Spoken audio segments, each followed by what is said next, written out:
কি করবো রে, ব্যবসা বাণিজ্য যা করছি সব দিকে শুধু গুতা কাচ্ছি। মোদিজি, বাংলাদেশ থেকে একটা চিঠি এসেছে। হ্যাঁ রে, কি চিঠি আসলো? একটু পরে শোনা তো দেখি। কি আর আসবে, ওই ট্রানজিট সুবিধা বন্ধ করে দিয়েছি তো, তাই মনে হয় কমটমো চাচ্ছে ইউনুসে। হ্যাঁ মোদি, তোর চিঠি তুই পড়তে পারিস না?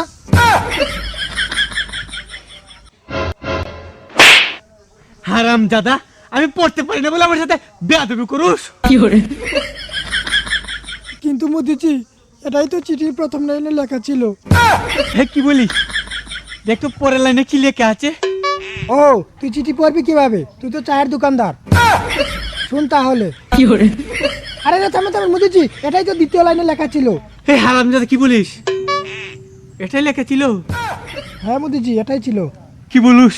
আমাকে চা বিক্রেতা বললু, দেখ তো পরের লাইনে কি লেখা আছে। কিরে পকুনুরা, তোরা আমাদের ট্রানজিট সুবিধা বাতিল করে ভাবছিস সুখে থাকবি?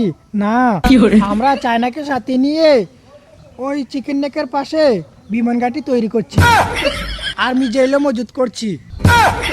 সারা দিকে আমাকে শান্তিতে ঘুমোতেও দিবে না, ট্রানজিট সুবিধা বাতিল করে। এ কোন বিপদে পড়লুম রে? এ আমার শরীরে কি স্ক্রিনশট মারছে রে। মোদিজি, স্ক্রিনশট আবার কিভাবে মারে? আর বলিস না রে, আমার তো পাদু হাগু আর মুতু একসাথে চলে আসছে।